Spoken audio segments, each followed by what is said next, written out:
Good morning, everyone. Thanks for joining us for North Dakota Today. I'm Lisa Beddoe here with Jordan Schreier, just joking that we cannot be separated at any point. Nope, I think we're going to carpool back home together, and then, I don't know. We had a little break last week, but then today it was like, just seems right to just continue on with the Valley today. And here we are. Again. How was your weekend, though? It was fun. I talked about this last week. I am new to travel basketball, so now I'm a travel basketball mom. Not sure I was ready for the competitiveness amongst the Among moms. the moms. Oh, okay. Not the kids. Not the kids. The moms. The kids, they were ready. I was not ready for the competition between other basketball moms. But anyway, we went down to South Dakota, Watertown, which also apparently whereabouts is Watertown again? Like I've heard of it. 2 hours straight south okay, on I-29. So it was super fun. Our first travel, we didn't get to stay overnight and do the whole hotel thing. We just played 3 games. Yeah, and then headed on back up. They did all right. It was the first time, brand new team playing with each other. So is that like affiliated with the school or like a separate thing now? Travel ball is outside of the whole different thing. So, okay. Yeah, that's where we did a little. Well, and school ball was weird anyway because everything was shortened seasons. We did shortened volleyball, shortened basketball. Oh yeah, that's right. Yeah. So now we're just in our. A lot of people are doing every week. I think they are crazy, but hockey families, every single weekend, they're at a hockey tournament. So I feel like even not during COVID times when seasons are shortened, it's just like hockey consumes their life. That's just what they do. So I'm trying to get in on that as a basketball mom, but there's basketball and volleyball tournaments every weekend as well. So first time heading down south for a basketball tournament. So were you, how'd you feel compared to the other moms? Did you feel like maybe you were a little less prepared? You were like, oh, I only have 2 snack bags, not as many. Like, how does that work out? Oh, okay, and so actually, I volunteered to do the stats because in some of these tournaments, one parent has to do the clock, and then I had to do like the fouls and I was very like, don't talk to me because I'm trying to. Lisa was very mom focused. at that point. I was the mom stat for all 3 games that she played. So no, it was good, and I almost lost my voice because I yell so much, but I think that was all the moms as well. So at least you don't have to be the referee as well. I feel like that could be tough. Oh yeah, I could not be a referee, and I'm not sure that I'd want to be the coach either, to be honest, because everyone kind of has an opinion of how much playing time their own child gets. Oh, yeah, and how should they be playing, and who should be playing what positions. So and I'm trying to be like, don't be that mom, don't be that mom, but it's hard because you have to be the advocate for your child, otherwise, well, you were consumed by stats this time, we knew who had all the free throws and the 3-pointers and everything. We figured it all out. Yeah, I might continue on with this job. I think I got a future in being a stat. Quit your day gig, become a basketball statistician. Basketball traveling mom. Well, okay, and so we went down south. I want to jump to this because on our way back, I didn't take any pictures of the tournament because I was taking stats. It's so busy. So I couldn't. I was like, don't talk to me. I can't even have my phone out, which is very weird. But on our way back, we stopped at the Dakota Magic Casino. I have to make a stop there. You're heading south, and we just were talking to our friends down there. I think it was Richard and Kurt, and they were talking about the monolith, and I was like, I did not know what that meant or what it was. Oh, I remember we talked about it. You're like, there's something with a monolith, and I was like, I think the Washington Monument's a monolith. Apparently, this has been a news story, though, right? That like, these mysterious monoliths are popping up in different places, and one had popped up. And they were talking about it, how mysterious it is. Ooh, yeah. And so we stopped, and I took a picture. I think they actually had a contest going on, and I was supposed to take a selfie, but I had JB jump out. And look at it. It's even more eerie when you do it at night. Yeah, it is a little bizarre, especially with the snow on the ground and everything. Like, it's kind of like, is that the beginning of some movie scene somewhere? No, it's still there, though, so stop by and see it. Oh, I remember reading about it. Yeah, they found one in, like, some desert somewhere. A monolith showed up, I think in Europe or Ireland or something. One just, like, showed up, and then they, like, go. That's the thing. They, like, show up for a while. And then they just disappear? Yep, and people are like, who did it? No one knows.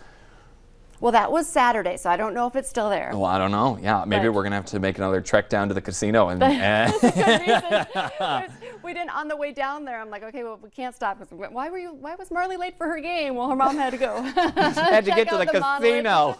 I love it down there. It's super fun. But lucky pair of sevens. Here we go. On our way back, we did stop. So anyway, I wanted to take that picture and show everybody. Cool. It was fun to check it out. I'm all about that. And yeah, and they're like open again now, so it's like something to do besides just whatever. I talked about this a little bit. I went out. Well, Saturday, I anchored the news, so if you were watching Saturday night, good for you. I love your commitment to local news. But afterwards, I just went out to some bars around Fargo, and they lifted that capacity rule. Now, they went from moderate moderate to low risk. Yeah, so it's in green, so I think it could be 80% capacity. And there were bars, and I was like, I haven't seen this many people in a space since this started. Like, it was kind of bizarre. Like, it was just a weird feeling. You know, you get so used to how everything is, even though it's not normal, it becomes the normal because we've been doing it for a year. Not seeing people, and then when it was packed, it was weird. Yeah, and I'm sure that they were still within the 80%. 80% just can be a lot of people in certain rooms. And I mean, like, I was wearing my mask and doing all that stuff, but it was just almost a shock. And it was weird because it was like, what used to be normal is now not normal, and what used to be weird is now normal, and it's like this whole like mental reevaluation thing that you have to do, just like going back out to get a drink again. Like, it's just a bizarre time. We're in a bizarre time. We are in a, yeah, it monoliths is. Showing up at casinos. Mysteriously. So yeah, but good. We had some good weekends then. Okay, yeah, but I also want to know, you did a little shopping as well this weekend. I did do a little shopping, yeah, and Summer Schnellbach was nice enough. I talked about it 2 weeks ago now. She split an aloe plant that she had, and I was looking for a planter to put it in, and I wanted a brass planter to go with my other brass planter that I already had. And so I shopped around at my friend's because she has a bunch of stuff. She kind of sells some stuff too. She has a little like Etsy shop, Brass and Blush is what it's called. And it's super cute. So I just called her up. Hey, do you have any brass planter that's going to fit like an aloe plant one day? And she was like, let me think about it. So then I go over there and she's like, I have 12 options for you. What are you thinking? And I was like, I'll just take this one. So it's the lower one on top of the suitcases there. Are those new too? Nope, I've had those. I also learned I have 2 more vintage leather suitcases like that in a closet. I didn't know I had them until I went through them. I was just thinking I could go shop. When you said you shopped at a friend's place, I could literally shop at your place. You don't have a store. You just have a lot of home decor I'm just a hoarder. Swapped up. So I might just want to go shop for some whatever planters got booted out for the brass. Yeah, so maybe. But anyway, and then I was informed, Summer said this as well, and my friend who's also big into plants, do not water it a lot. Oh. I cannot water my aloe a lot, otherwise it will not like me. Okay. So, which is hard. I have a lot of aloe plants, and I am not a green thumb, so I feel like it's one of those that does well with neglect. So if I can make an aloe plant live, you can. Was that other plant a mother-in-law's tongue? Isn't that what they call this? Or like, is it like a type of a snake plant? I'm not exactly sure what it is. I just bought it. I like to say that I'm good with plants. I just like to watch them grow. So, but that one's doing well. I call it Spitter because it's in an old brass spittoon, and Spitter's doing real good. So hopefully it's new buddy aloe next to it, and they're all gonna have a happy time in my guest bedroom. I love that you name your plants. Well, yeah, I'm Mine weird would all like be that. just like Survivor because like, if they survive, they get the name Survivor.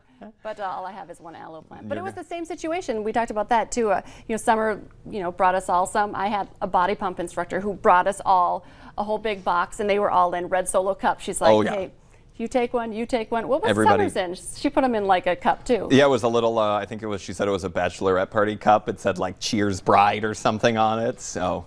Yeah, no, it gets the job done, and that's a little way to spread some green. We need it. Cloudy out there. I feel like I haven't seen the sun. Foggy. And I don't know how long. And I hate to be the bearer of bad news on this, and I know you were all watching the Valley today, so you heard it. But today pretty mild. Yeah. It's going to be a couple of days of really nice weather, but next weekend again. It's February 1st. I thought now we're having that January weather. I thought the same thing when the calendar switched. I was like, we're good. We're going to warm up. Yeah, like we're inching closer to spring. Here we are, and then. Of course, they were like, ha ha ha, you thought you got out of it, didn't you? No, we have a lot of winter still left. Yeah, no, so cold. But anyway, you can find all that information. Actually, I think we have a little weather break here in the middle of the show. We're at the end of it, and also that VNL weather app. But earlier we were talking, I'm hungry today. I don't know what it is. Always on Mondays, I feel like I'm a little hungrier than normal. Yeah. And then we talked about Cinnabon. That's where I'm going with it, yep. Anytime you put it in my head, then I'm like, I'm going to have to go there today. I just smell the mall. That I don't think it's a Cinnabon, but that little thing over there. But anyway, yeah, Cinnabon, they have the perfect way for couples though. So not today, but couples, you can do it whenever, to celebrate their Valentine's Day. We're talking a sweet treat bundle 2 classic rolls with 2 cold brew iced coffees. Pretty reasonable price. It's $15. Okay, that's pretty good for a date. That's not bad. Yeah, don't tell your date though that it was just $15. I don't think that's going to go well. Anyway, you can have it also delivered right to your door if you're not feeling like going somewhere. Still a little COVID concerned. That's cool. Apparently, it goes now through Valentine's Day. So do you do the delivery service, DoorDash or anything like that? Because I know DoorDash right now, if you're a first-time DoorDash person, you get the delivery fee waived on this. I have not done that yet. I have DoorDashed a few times. I'm pretty sure I've done Grubhub and I've done Uber Eats. It's generally, if I'm being honest, judge me at home if you want, after a night of maybe having a few too many beverages and the next day I don't want to go anywhere because I don't feel great and I want some food. So. And something that you would typically have to go to the place for. Exactly, yeah. I don't want to make my own food. That's overrated. So then get some DoorDash I'm still or something like that. Like testing out the water on that and seeing what people think about DoorDash. And so we've done a ton of curbside pickups, so we still will go and when we haven't felt comfortable, but. It's dependable on the food. Some food, like if you really want like those hot McDonald's fries or whatever fry, you got to see how long it's going to take because by the time it gets to you, it's maybe not the crispiness level that you would expect if you just get it right through the drive-thru. So that's my 2 cents. Know what foods you're getting. Some foods transport well than others. Not that I've learned this through experience, but for some stuff it's pretty good. It's pretty good. All right, good to know. Yeah. Okay, also we had fun talking about this morning because this is as wintry as it comes. Although I think we had like polar bear. What did we have? Like panda bears. In DC. Panda bears were sliding around in the snow, but this is dogs running around the snow in our neck of the woods. The 37th annual John Bear Grease Sled Dog Marathon is off and running along Minnesota's North Shore. The race usually includes about 3,000 spectators, but of course everything is still different here. It sure is. So only race officials and the sled dog teams are allowed. I think we must have enough snow in Minnesota. I mean, I don't know if this is current video. Racers are expected to cross the finish line tomorrow. You know what I love about that? I didn't notice it before. The dogs have little mittens, little shoes, booties, like booties. That's what they are.